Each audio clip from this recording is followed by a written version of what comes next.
Welcome to the Future of Field Service podcast. I'm your host, Sarah Nicastro. Today, we are going to be talking with Tetra Pak and discussing their view on sustainability, both internally and in the services potential that it provides the company. Super interesting conversation, and thrilled to be joined today by Jason Pelz, who is the Vice President of Sustainability at Tetra Pak in the Americas, and Sasha Ilyukhin, who is the Vice President of Services Solutions for the Americas at Tetra Pak. It's a mouthful, gentlemen, but welcome to the podcast. Thanks for being here. Thanks for having us. Thank you, Sarah. Yeah, absolutely. Good. So before we get into the meat of the conversation, let's just go through some intros. So Jason, can you start and just tell our listeners a little bit about your background, your role, whatever you want to share? Sure. So as you all now know, I'm Jason Pelz. I'm the VP of Sustainability for Tetra Pak Americas. My background, actually, I grew up in a family that had a recycling, collection, sorting, and baling corporation. So I've been around part of the space for a long time, and I worked for a few companies. And since I've been at Tetra Pak, myself and my team have really been out fighting the good fight for Tetra Pak, pushing our sustainability agenda, most recently across the Americas. Very cool. It's really interesting you have a background in all of this. I didn't know that part. Good. Yeah, you can never leave it. What's that? You can't seem to leave it. It always sticks with you. Yeah, for sure. All right, Sasha.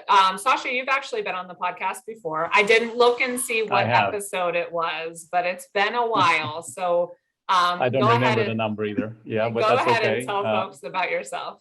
Absolutely. So my name is Sasha Ilyukhin. I'm VP of Services Solutions for Tetra Pak Americas. My background is I am from Russia, so I was born in Russia, and then I came to the US to study, and then ended up starting my work adventures here in the US. So I'm in the food industry for more than 20 years. Most of that time is with Tetra Pak in a variety of different roles, and in the US and then Europe as well. And I am also responsible for the services solutions. So I've always, my entire career has been in services and customer services. And I'm currently leading the team that is growing the business of services solutions for our customers. And sustainability is a pretty big theme these days. So we're doing some interesting work with sustainability and services. Awesome. Okay. And so this is going to be sort of, in some ways, a two-part conversation, right? Because we're going to talk with Jason a bit about some of Tetra Pak's sustainability initiatives and objectives, and then talk with Sasha about, how that translates into potential for the services business. I feel like I've said this on a string of podcasts lately, but I do have kitchen renovations underway. So if you guys hear any crazy noises in the background, I apologize and just bear with me. Okay. So Jason, I'm going to start with you. Maybe give folks a little bit of context on, I guess the Tetra Pak business, but specifically how the company has gotten to the point of being seen as really a leader when it comes to sustainability, and, sort of the passion the company has around, really focusing on that leadership position and, being as involved as it is in its own sustainability initiatives, and also encouraging its partners and its customers and, the world to focus more on this area as well. That's a very broad way to start, but I'll give it a shot. I think the most important thing to say is this: it's not new for us. Sustainability has really been part of Tetra Pak's DNA since Dr. Rousing started the company. He said, a package should save more than it costs. And I think when you immediately do that, you've already got in mind something tied to sustainability. as I said, you've gone in a bunch of different directions, but really since our beginning, if you think about the package we created, an aseptic package, which allows for products to be safely held within a package, not needing refrigeration, long shelf life. You're talking about things like not needing electricity, not needing, refrigeration. Food waste can be minimized, things like that. So again, to go back for Tetra Pak, it's been a journey. This hasn't been something that is new in 5 or 10 years. It's really been since the beginning. The company, I would say, has, because of that initial DNA, I would say we've always looked at things that we need to be out there driving and pushing the envelope to make things better. So whether it is in our processing solutions, how can we have more efficient equipment in our packaging? How do we make a more sustainable package? How do we better protect food? How at our own factories, at our own sites, what can we do to reduce the footprint we have on society, on the local environment? I could talk for an hour on this one thing. We look at things from a holistic standpoint.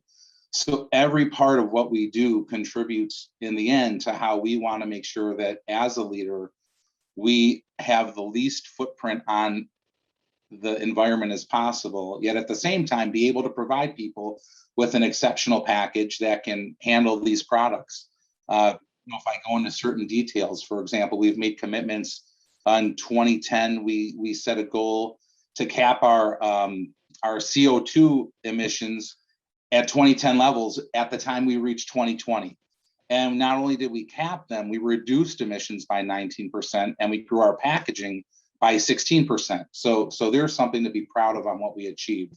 We've made other commitments. We engage and do things based on the Sustainable Development Goals set by the UN. Again, Sarah, I could go on for a long time about all this stuff, but really what maybe is the best thing to say is, because it's so much part of our culture and because it is so much ingrained in what we're trying to do, not that it's easy to accomplish, but the company believes in it, and therefore we're given this power to move forward, and that's why we're doing so many of these things. Yeah. So Jason, one of the words you said, holistic, I really liked, because that was, one thing that struck me when we talked in preparation for this discussion is, and it's both because of how Tetra Pak's business is structured, right? Like you have the packaging itself, you have the packaging equipment, you have the services function, right? Like there are these different areas of this life cycle that you touch. But I think it's also in the culture, right? To not overlook opportunities of impact. So the word holistic, I think, is a really good adjective for the way it seems Tetra Pak approaches its sustainability objectives, because you're looking, across the business, across those different areas of impact, not having a narrow view on, okay, let's just pick more, sustainable materials for our packaging, right? Like that would be maybe a more obvious aspect to focus on, but there's all these other components that you all are working on as well to really, drive the most positive change that you can. So I think holistic is a super good word for that. I was wondering if you could talk a little bit about, your sustainability mission statement is broken down into sort of 3 pillars. Can you talk a little bit about why it's structured that way and what those 3 areas are? Yeah, so we basically our brand promise is to protect what's good, and then if you take that a step further and you look at what you're talking about, you've got food, people, and planet. So what we want to do is, when it comes to the food, we want to make sure that we protect and make food available everywhere to anyone. So to us, that is part of our mission. And from a sustainability standpoint, that is key. You need to feed a growing population. And we believe that we have a great way in our whole processing, technical services, the filling equipment, and the packaging to do that. When it comes to the people, it's for us, it's our people who obviously at Tetra Pak that we want to protect. But it's also the communities that we work in. We want to make sure that we're good stewards to the communities that we work in. And then it's to the greater world. Again, I talked about food safety and food availability. We want to make sure we do that. We take diversity and inclusion very seriously. We want to have a very well-structured and open environment at our company, again, which is all key to making sure holistically we're driving sustainability. And then finally, when it comes to planet, this is the buzzword of all, which is the environment. Everybody is very in tune to the environment. And for us, we want to have the most, the best, least impactful packaging material. We want to use the least amount of energy, the least amount of water. We want to work with our customers to allow them to do the exact same thing. We want to reduce our carbon footprint across the value chain. And that gets us involved in a lot of different things. We're very involved, for example, in the recycling value chain because we need to be there. That's part of what contributes to it. But we also take very seriously how we source our materials, because you can have a very recyclable package, but if it all comes from fossil-based materials, you're not looking at things, you're not taking the planet into consideration. And so this is why for us, we do it. And by breaking it into those three areas, it allows for good focus as we drive our mission forward. That makes sense. Sasha, I was wondering if you can talk a little bit about, how people typically view the sustainability life cycle. And so, as I just mentioned, one of the things that struck me when we spoke about this topic is sort of the attention to detail, in terms of Tetra Pak looking at all of the areas where it can improve sustainability and making sure that things, don't get missed, right? And the description you gave of sort of, here's some of the top of mind areas that people commonly default to thinking about, which are important, but here's some of maybe the less considered areas to address, which relates into the services conversation we'll get to, but I think it also would be a good point now to touch on so people can sort of visualize what we talk about when we say holistic. Yeah, no, I think that's a very, very good word that Jason had used as well, and I like it. All of the value chains are becoming circular, right? So people are looking for products as consumers that are circular products. So you buy something, you consume parts of it, and whatever is left kind of enters the value chain in one shape or form, and then it just makes that full circle. So if you look at that circular value chain, then sourcing becomes extremely important and recycling becomes extremely important. Jason mentioned those two things. And I would argue that, if you just go out in the street and, stop first 20 people and you ask them, what is the most important part of the value chain? That's what they would most likely say, right? They would say that it's important to them where the product is coming from, that it's actually sourced properly, and how is that product then recycled, what happens to it at the end of life, so it doesn't just go into the landfill and just pollute the planet. What is interesting about this is that there is one piece in the middle there in that circular value chain that is called manufacturing. And so you source the materials, you start putting them together. That typically happens in a manufacturing plant. Then there may be multiple manufacturing nodes, if you will, on that value chain, because then it goes further. So like we manufacture, for example, equipment, we manufacture packaging material. Our customers manufacture consumer products using what we had manufactured previously. So if you take that whole manufacturing piece, our data suggests that it's the whole impact on the sort of this carbon footprint of the entire value chain.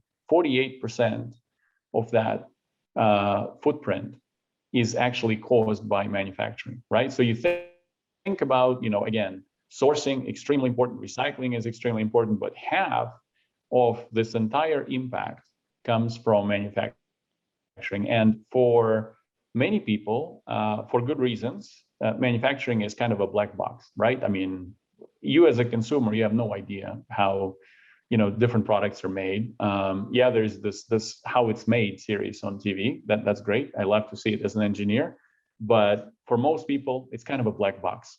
That black box is extremely important. I think it's gaining a lot of relevance, and we can talk about it when we talk about services. We can talk about how services can actually impact what's happening within that box to reduce the footprint. Okay, perfect. So yeah, And Sarah, go ahead, Jason. Can I just add something what Sasha said, which is super important, and that's where we've made some of our commitments.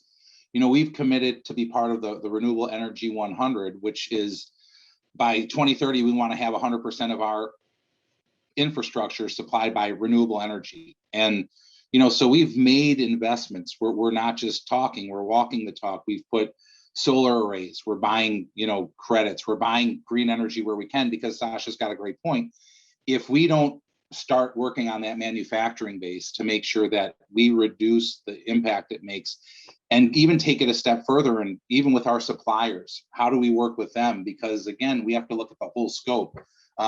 It's true that black box becomes a big piece of the puzzle. And if that 48% can get reduced, it makes a big deal. Absolutely. And that was a perfect segue into the next question I wanted to ask you, which is, so there is more and more conversation around sustainability, which is a great thing, right? It's something that should be being discussed for sure, but acted upon, right? And so the point you made around we're not just talking, we're doing, right, is super important, because the reality is, as these things become top of mind for people and reach sort of a buzzword status, then you have a lot of people that jump on and say, oh yes, we're also focusing on sustainability, right? And so what the actual efforts are and what impact they're having is, super, super important. And I was just wondering if you could talk a little bit about, how do you create accountability around making real progress on the goals that you're setting as an organization? What we do, we have reporting, there's governance. So you have reporting mechanisms, we report through SEDEX, we're part of EcoVadis. When it comes to our sourcing, for example, we have certifications for some of our renewable sourcing, be it FSC certification. We have Bon Sucro certification for our bio-based or plant-based, polyethylene. We're part of the aluminum stewardship initiative, which, even though aluminum is not necessarily a renewable resource, there's still a right way to source it. So we do engage with a number of those things. We've signed on to the UN Global Compact. And so these are ways that we've kind of done it. Our targets are verified by science-based targets. So we make sure that we're very transparent, and we have these ways to show the people that we're not just saying it, we're doing it. And these are well-respected certifications. It's a commitment, it's a commitment with time and people and cost. This isn't free to do this stuff. And these are all the things that we do to take into consideration and how we've driven it and continue to drive it. Yeah, no, that's good. And I just think that's such an important part of this topic, right? Is how do you, make sure that the areas you're focusing on are having a real impact, and that you're, doing enough, right? I mean, every bit helps, but, just going back to the conversation about, if you think only about sourcing and recycling, there's this chunk of half in the middle that never gets addressed. So just thinking about, how to make sure you're looking at all of the areas you could have an impact, and keeping yourself accountable for making progress is really important. All right, Jason, last question for you before we talk a bit about services is, what lessons have you learned, or what, advice do you have related to, driving this topic forward and making real significant progress as it relates to sustainability? You have to have a couple of things. You have to have, your company's got to be committed. And when I say committed, it's got to be top down, bottom up. One layer in the company can't drive it. and then you can't expect everybody else to just be there. No one can be a spectator. That's a good way to put it. Everybody's got to be engaged. It doesn't matter from the CEO down to the person working in the plant every day. Everybody's got to understand it, and everybody has to drive it, because really it's if your company believes in it, I think that's key. You got to be willing to spend some money. It's not free. It's going to cost money. The returns will probably not be immediate in some cases, but long term, they will definitely be a benefit.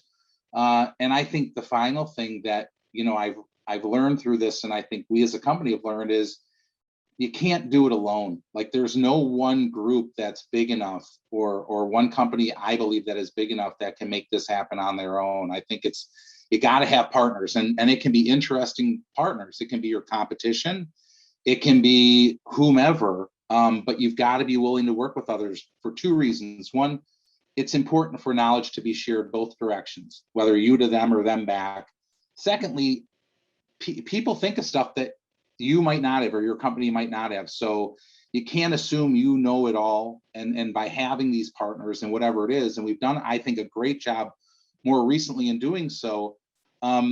If someone's better, bring them along, have them help. Don't look at it as a challenge. Look at it as something to take advantage of and work together to create something better. That's what I would say. Yeah, those are really, really good points. Good.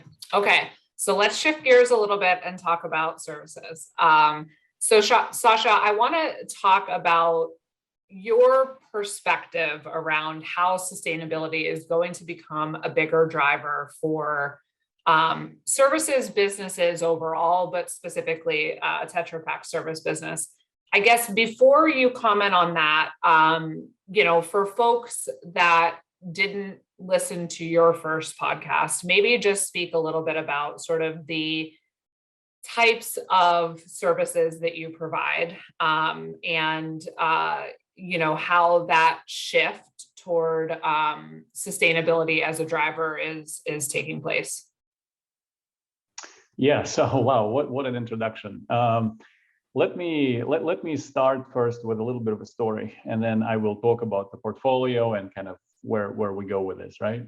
So the story goes like this. I recently booked a business trip. So yay, we're starting to travel again, right? After over a year of these lockdowns.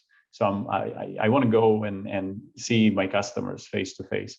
So I've started to book some business trips, and an interesting bit of information I see in our travel booking software is that I see carbon footprint. So all of us, when I look at like flights, I'm choosing flights, okay? And okay, this flight is this many kilos of CO2, and this flight is this many kilos of CO2. And if I look at the price of the flights, okay, I could choose a flight that's, let's say, $200 less, for example. But now I see that, well, wait a second, it's 500 kilos more when I choose that flight, right? So all of a sudden, I am, as a business consumer in that case, I'm kind of thinking about, I'm making a conscious decision, how should I focus and what should I focus on, right? And we have a commitment to reduce carbon footprint across the value chain and within Tetra Pak as well. So all of a sudden, I'm paying attention to these things. This actually very much applies to just us as regular consumers. So a lot of our customers, or many of our customers, I should say, are starting to put carbon footprint on their package. Oatly is a great example. So Oatly, all of their packages, you take any package from Oatly, there is a figure on it, and I know that they're working hard on reducing that figure across the board. So that's a good example, and it's not only Oatly, but there are many other customers that are starting to put their carbon footprint on the package. So again, it becomes very relevant for consumers. It becomes very relevant for customers. And of course, it is very relevant to us as well. And I think it at the end of the day, from a business point of view, it also becomes a competitive advantage. Okay, if I'm, as a consumer, starting to choose, which package do I buy, okay, or which ticket do I book, with which airline, et cetera, all of a sudden, that drives my decision, okay, at my purchase decision. And that, of course, has a big impact on the business if you kind of accumulate that across the consumer base. So now, so let me just kind of digress a little bit and talk about the portfolio and kind of where we're coming from, right, as a company. And these two lines will meet together. So we as a company, I mean, in services, we started very traditional. If you've watched the previous podcast, Sarah and I, we talked about this at length.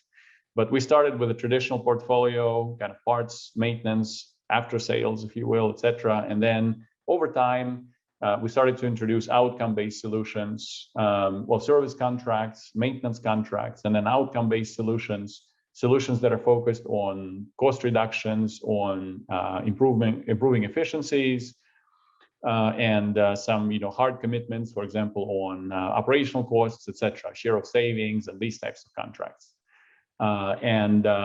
What we see lately is there's also a clear need from our customers in improving sustainability as well, right? Because Jason said it, I mean, you cannot do it alone. And it's the whole value chain that we talked about earlier that needs to work on it. So all of our customers are setting their science-based targets on their reductions and their commitments to the environment. We do the same. So how do we work together? Okay, we work together by basically aligning our services portfolio into what it can do to help our customers reduce their carbon footprint, to enable them to be more competitive versus other producers out there.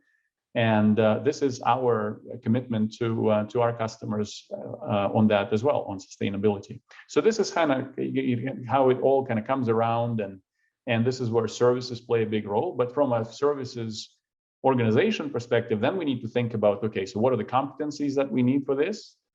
How can we do this? Because this is not just claiming, and proclaiming. I mean, we need to actually prove. We need to put the numbers. We need to calculate. We need to make sure that the numbers are audited, they're confirmed, and that we are really reducing the impact across the value chain.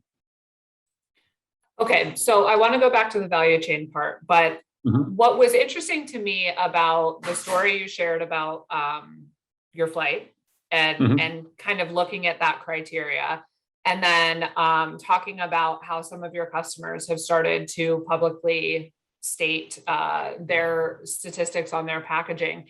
It just made me think, like, we had this whole point about accountability, right? And so that public declaration of here's where we are, and you can watch and see if we're making progress, right? Is them forcing accountability on themselves, right? To continue prioritizing this as an objective. And I think that, to your point, that is a competitive advantage. It will become increasingly so. But what's interesting to me, and what sort of helps paint the picture of the opportunity you see, is so some customers are doing that now. It's going to be more and more and more, right? And so they will be creating their own accountability and forcing their own increased actions to have this impact, right? And so that's where you're seeing this as a growing driver of services. So I guess going back to the value chain, point, and the sort of manufacturing part that sits in the middle that makes up for roughly half of the opportunity here. Talk a little bit about some of the ways that can be addressed, and some of the areas there to tackle from a services standpoint to really provide value to your customers. Yeah. So we are learning. I mean, I'm not going to claim that we know everything here on how to approach this, right? So we're also on a learning journey. But what we've learned so far is what I can share. Is that when we do the cost reduction projects with our customers, when we help our customers reduce their operational cost, We do it through total productive maintenance. Okay, so we use the methodology of TPM, total productive maintenance. And that typically starts with doing things like mass balance of the plant and what is called activity-based costing, right? I mean, this may be a too specific of a term, but we call it ABC. So activity-based costing, where you basically slice and dice everything that's happening in the manufacturing facility on the vector of time, and at the same, and on the vector of the phase of production to see, what activities are actually happening, how much cost they generate, and where are the opportunities to actually reduce that cost. Okay, so this is how we sort of map it out and start to approach it. With sustainability, it's a very, very similar process. So we've learned how to do a mass balance, but using the energy, using the water consumption, using the BODs, CODs, using the waste. So we are doing a different type of mass balance, but it is anyhow a mass balance of energy, if you will, energy that is a carbon equivalent of mass balance. Okay, and then we approach it in a similar way with total productive maintenance. So we basically set up focused improvement teams. We set up pillars with our customers, with a typical sort of lean manufacturing TPM, where you look at autonomous maintenance, you look at preventive maintenance, you look at education training, early equipment management, etc. So you have these pillars, and you have the standard 16 losses in manufacturing. We'll look at that, but we look at it also from the standpoint of how they impact the carbon footprint of the facility. Okay, and to give you some examples, so recently we've managed to reduce in one of our customers over 1,000 tons of CO2 per year. Okay, so this is a confirmed equivalent that we have reduced. Okay, if you convert that back to the efficiency of the plant, so overall equipment effectiveness, that increase is 19.4%. So 19.4% efficiency increase plant-wide is equivalent in that case to about just over 1,000 tons of CO2. Okay, if you convert that to yet another equivalent of so what does that even mean? That means that you need about 1,500 acres of forests to sequester that CO2 out of the atmosphere. Okay, so just to put it in kind of common terms, how is that done? Okay, so about 40% of that actually came from standardization across the plant. And the specialists out there, the black belts and the green belts, I mean, they will immediately understand what we're doing. So what we're starting with is we're just centralizing everything. Okay, so we are bringing equipment to basic conditions. We're making sure that everything is serviced properly, that it's properly, sort of maintained, managed, etc. Right? And so everything runs properly in that facility. That itself brought about 40% of that improvement, okay, over the year. And then another big chunk was cleaning. Okay, so when we looked at cleaning, not only the cleaning cycles themselves, but it has to do a lot with how the production is planned, for example, all of the production cycles. So we analyze all of that. Okay, so we have this what is called minimum economic quantity. We look at balancing supply and demand. It's a lot of very tedious work. Okay, so it's not just you come with a very quick method, etc. No, it takes weeks and weeks and weeks, but we balance supply and demand of that manufacturing facility. That drives the proper cleaning routines, for example, and proper downtime for cleaning.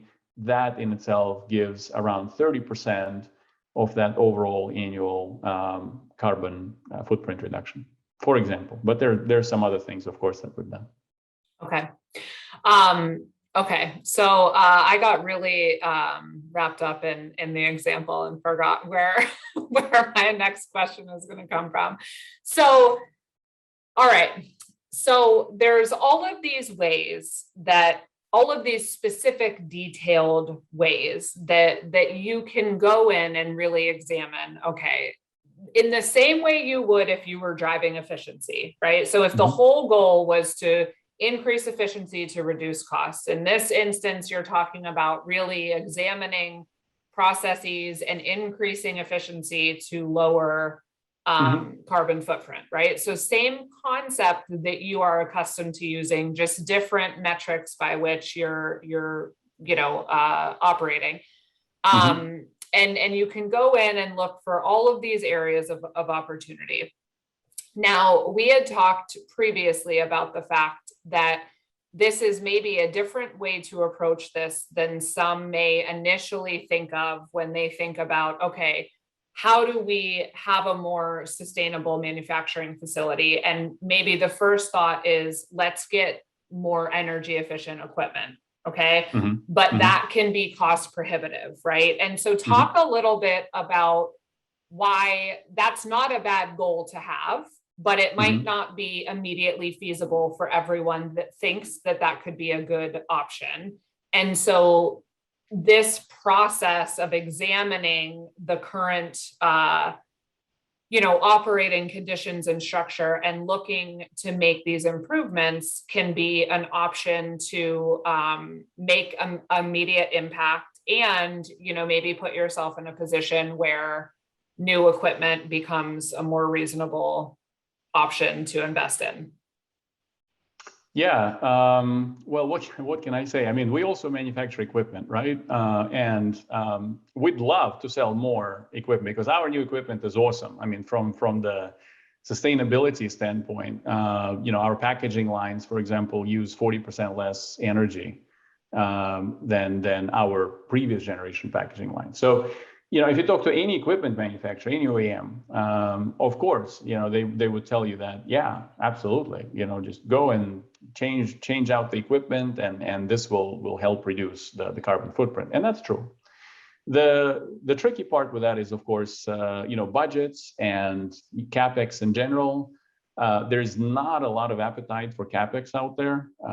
In fact, I see even from the services point of view, more and more drive towards OpEx. So even with the big brands, what's happening is they're saying, we don't want to focus on the manufacturing assets anymore. Okay, so a lot of it goes into contract manufacturing or co-packing, and the brands then focus on their brands, right? On developing the products and what's inside the package and the ingredients and recipes and all this great stuff, right?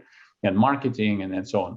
But manufacturing still becomes relevant. So all of a sudden you have these co-packers and contract manufacturers that are getting bigger. They are, of course, typically a mix of old equipment, new equipment. And so what do you do? I mean, if you're a contract manufacturer or if you're a traditional manufacturer, okay, with capital equipment, what do? You can't go out and just start changing all equipment in your facility. I mean, that's completely unrealistic.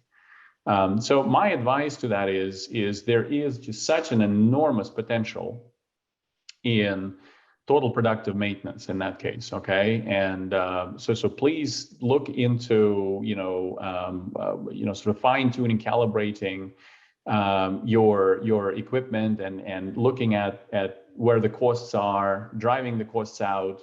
In a typical manufacturing facility, in food manufacturing, okay, I'm speaking food manufacturing now, the average total utilization of the equipment, if you take total capacity utilization, is somewhere between 30 and 40%. Okay, so equipment, you've got that CapEx out there, it's only producing products 30 or 40% of the time. Is that an opportunity? Absolutely. Absolutely, it is an opportunity. Okay. And when it's producing, it's typically producing with some losses, some quality losses. A lot of food manufacturers, the way that they risk manage, for example, is that there's a lot of quality sampling. I've seen up to 2% quality sampling, which is, in my opinion, a pretty crazy figure, statistically speaking. So there are a lot of different ways to drive efficiency and therefore reduce carbon footprint without changing the capital equipment. Yeah, that makes sense. And I mean, certainly it's not to say that new capital equipment isn't great when it becomes a reasonable option to invest in, right? But in the meantime, there are all of these other things that can be done to, have a more immediate impact. One of the comments that we talked about is the fact that sustainability is just good business, right?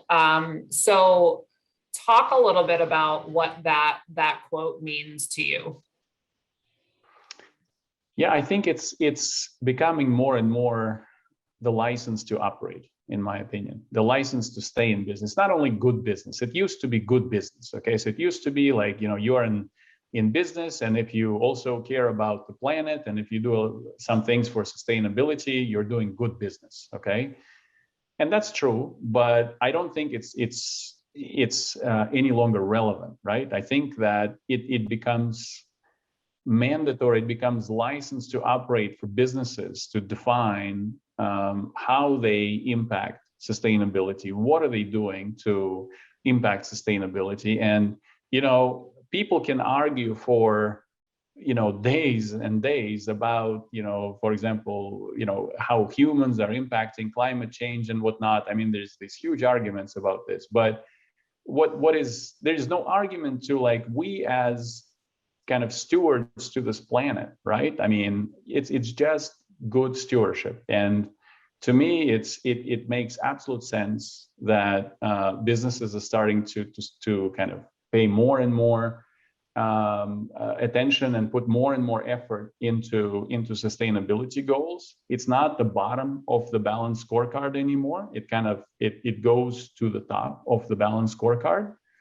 And I have examples in our business where, in talks with our customers, that some customers are starting to place these goals as equivalent to their business goals. Okay, so they not only want to achieve their net sales and profitability, they also want to achieve their goals on carbon reduction and being carbon neutral and things of that nature. So absolutely, it is a license to operate.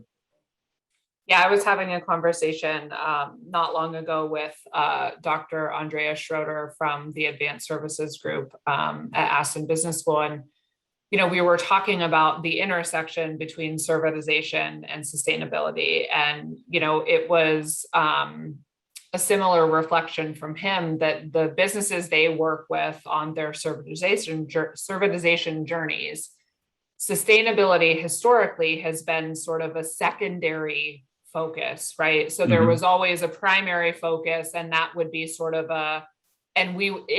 where and when we can, we'd also like to positively impact this. And, his point is it's very quickly, picking up steam and being the primary driver, not a secondary objective. So I think that's very much in line with what you're seeing in terms of those priorities becoming more level versus, it being further down the scorecard. Okay, so I want to ask you both one final question for today, which is, what, I guess, if you had to kind of give one premonition or prediction on, what we think is something notable we'll see over the next 6 or 12 months, what are your thoughts on where this is all heading? You want me to go to first? Go first, Jason. Listen, I would say to you, the importance of this topic, the premonition is it's just going to become that much more important. I think Sasha hit it on the head when he said it's a license to operate. I also think it's almost becoming not even so, it's going to become a license of survival is what I really think. I would even take it one step beyond to that, where companies and we as society are going to have to make some decisions, because clearly you see things going on, and really I only see the topic of sustainability, how it's going to affect how people run businesses or even able to start businesses. It's going to just become more and more important. Again, one is a license, but two is a survival thing, because really we're in a resource strapped world, I would say. And if things aren't taken into consideration, whether it is reducing what you take out or take from the planet, or your ability to take advantage of those renewable things to run your business, you may find yourself in a situation where you can't run your business. So it's not a question that someone might shut you down. It's a question like you just might not have access to some input that you need. So I would say, and people might think, thanks, Captain Obvious, but truly it's going to be more and more important. This subject is not going away. That's what I call my husband a lot of times, Captain Obvious. It's an easy one to quote from the TV, but yeah. Yeah. All right, Sasha, what do you think? Well, what I think is that this is really people driven, and I wanted to say consumer driven, but that's not the right way to say it. It's really people driven. So of course we're all consumers, right? We all go to the grocery store, we all buy different products and food and beverages, etc. But what's happening here, and the need for this increased attention to sustainability and real action happening in sustainability is people driven. And we as consumers will make choices. We will make these decisions. So I agree with Jason. It's not only license to operate, license to survive. But the good news is that we as people, we're everywhere, right? At all levels of all of these organizations, at our customers, in Tetra Pak, at IFS, and in all of these companies, we are people that care, and people that start to care more and more and more. And, I, for one, I want to leave a better planet for my daughter, right? So I do care. I do make choices when I can make these choices. And I think that's a great thing. So every small change counts. And if you're running business out there, kind of tap into your people's potential. I strongly believe in kind of the power of teams, power of people. This is where the change is happening. Don't wait for someone to come in, some smart consultant or vendor or whatever, to tell you what to do. You need to figure out what to do, and then look for the right partnerships in that area. So that's my thought on this. Yeah, I think that's a really good point. It's the power of people, and like you just said at the end, it's also the power of partnerships. So Jason, you made a really good point earlier where, yes, in instances, this is a competitive differentiator, but it's also a moral imperative, right? So it can't be something where we're feeling like, oh, well, this is our, secret sauce to sustainability, so we won't share this, right?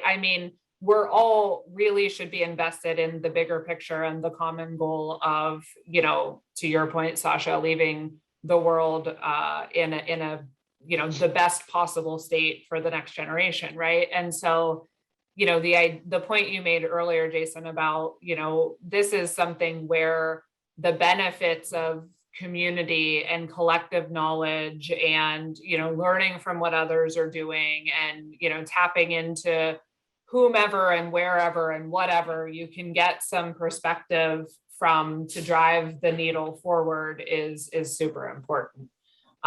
So yeah, and this podcast is a good start. So this is great. I really, really appreciate you both being here. I think that we will need to revisit this conversation, because I do think that, it, as we've said, Captain Obvious is, it will only become more and more important. And I think that, as that continued focus plays out, there's going to be more and more lessons learned and best practices and what's next, for us to be talking about. So thank you both for spending some time with me today. Pleasure. Thank you, Sarah. Thank you. It's such a relevant and such an important topic. So thank you. Really appreciate being here. Absolutely. Yeah, appreciate you inviting us. Yes. All right. You can find more by visiting us at futureoffieldservice.com. You can also find us on LinkedIn as well as Twitter at the Future of FS. The Future of Field Service podcast is published in partnership with IFS. You can learn more at ifs.com. As always, thank you for listening.